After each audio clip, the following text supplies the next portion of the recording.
John Davison Rockefeller, a name synonymous with unimaginable wealth and industrial power, had surprisingly humble beginnings. Born in 1839 in Richford, New York, John was the second of 6 children. His father, William Avery Rockefeller, was a traveling salesman of dubious repute, peddling herbal remedies and often absent from the family. His mother, Eliza Davison Rockefeller, was a devout Baptist and a pillar of stability in their unpredictable household. Despite the constant relocations and financial instability, John learned valuable lessons from his parents. His father's cunning, though morally questionable, instilled in him a sharp business acumen. His mother's deep faith and emphasis on hard work laid the foundation for his disciplined and ambitious nature. These early experiences shaped John's character, instilling in him a drive to succeed and a deep-seated belief in his own abilities. By 1853, the family settled in Cleveland, Ohio, a burgeoning center of commerce and industry. John, a serious and studious boy, attended Central High School. However, formal education held little allure for the ambitious young man. At 16, armed with basic bookkeeping skills learned at Folsom's Commercial College, John ventured into the bustling world of business, eager to carve his own path to success.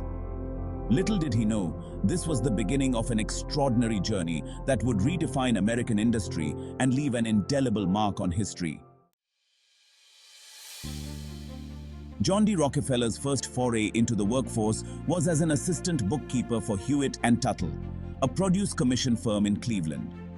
The year was 1855, and the ambitious 16-year-old approached his work with unwavering diligence and a thirst for knowledge.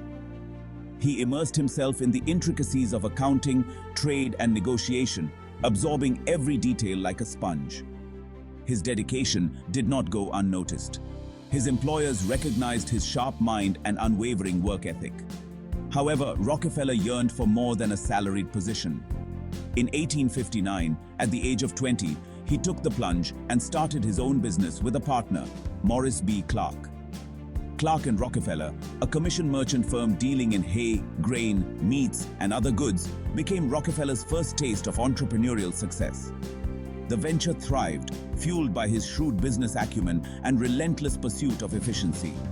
The American Civil War, which erupted in 1861, brought about economic uncertainty but also presented new opportunities. Rockefeller, with his characteristic foresight, recognized the burgeoning need for kerosene, a lamp oil derived from petroleum, which was rapidly gaining popularity. He saw a future in this new industry, a future that promised far greater rewards than his current ventures. In 1863, driven by this vision and unwavering confidence, Rockefeller made a pivotal decision. He shifted his focus from commodities to the burgeoning oil refining business, investing in a small refinery in Cleveland. This marked the beginning of his lifelong association with the oil industry, an industry he would come to dominate with ruthless efficiency and unparalleled vision.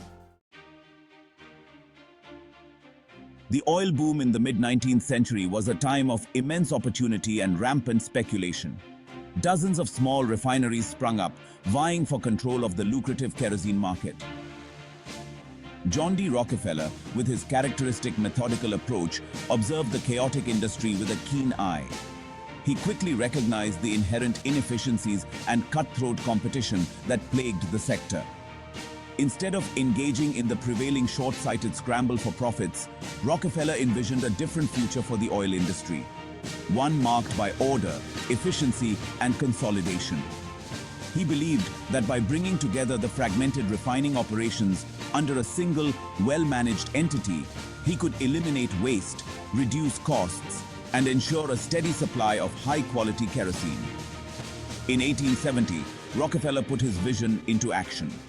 He incorporated the Standard Oil Company, merging his existing refinery interests with those of his brother William, Henry Flagler, Samuel Andrews, and Stephen V. Harkness. This marked the birth of what would become the largest, most powerful, and most controversial corporations in American history. Standard Oil, under Rockefeller's astute leadership, expanded rapidly. He employed a combination of shrewd business tactics, relentless cost-cutting measures, and strategic acquisitions to outmaneuver his rivals. He negotiated preferential shipping rates with railroads, secured favorable access to pipelines, and invested heavily in research and development. His goal was not just to compete, but to dominate, to establish a vertically integrated monopoly that controlled every aspect of the oil industry, from production to distribution.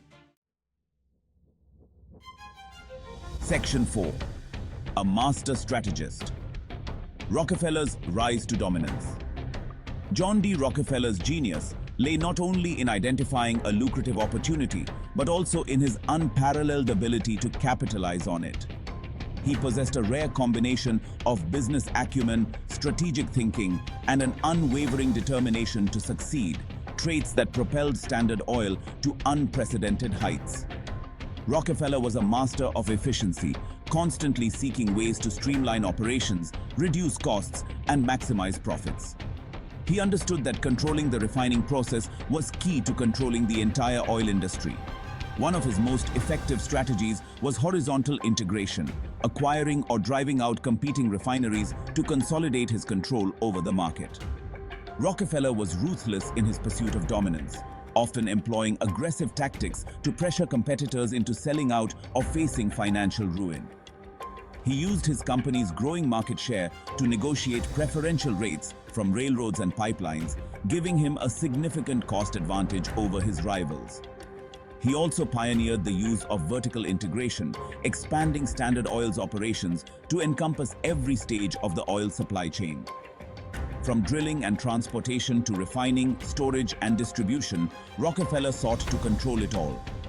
This strategy allowed him to dictate prices, control quality, and eliminate middlemen, further solidifying his grip on the industry. By the late 1870s, Standard Oil had become a behemoth, controlling an estimated 90% of the American oil refining capacity. Rockefeller's relentless pursuit of efficiency and dominance had transformed the once chaotic oil industry into a highly centralized and efficient operation. However, his methods and the sheer scale of his success attracted growing criticism and scrutiny. The Trust Titan, as he was dubbed by both admirers and detractors, had become a symbol of both American ingenuity and the potential dangers of unchecked corporate power. Section 5. The Trust Titan, Consolidating Power, Courting Controversy. As Standard Oil's power and reach grew, so did the scrutiny and criticism directed at John D Rockefeller. His relentless pursuit of dominance had earned him a reputation as a ruthless businessman, accused of employing unethical and monopolistic practices to crush competitors. The public, while benefiting from the lower prices and consistent quality of Standard Oil's kerosene, grew increasingly wary of the company's unchecked power and influence. To circumvent growing public animosity and legal challenges to its monopolistic practices, Rockefeller and his associates devised a new legal entity, the Trust. In 1882, the Standard Oil Trust was formed, consolidating ownership of 40 separate companies under 9 trustees, with Rockefeller at the helm. This legal maneuver allowed Standard Oil to maintain its dominance while technically adhering to the letter, if not the spirit, of antitrust laws. The trust structure proved highly effective in centralizing control and maximizing profits, but it also further fueled public outcry and calls for government intervention. Critics argued that Standard Oil's monopoly stifled competition, exploited consumers, and posed a threat to the very fabric of American capitalism. The company became a lightning rod for the growing anti-monopoly sentiment of the late 19th century, with muckraking journalists and politicians alike calling for its dismantling. Undeterred by the mounting criticism, Rockefeller remained steadfast in his belief that Standard Oil's methods were justified in the pursuit of efficiency and progress. He argued that his company's success was a testament to its superior management, innovation, and ability to deliver a valuable product at an affordable price. However, the tide was turning against him. The era of unfettered corporate power was coming to an end, and John D Rockefeller, the architect of the first great American trust, would soon find himself at the center of a legal and public battle that would redefine the relationship between business and government in the United States.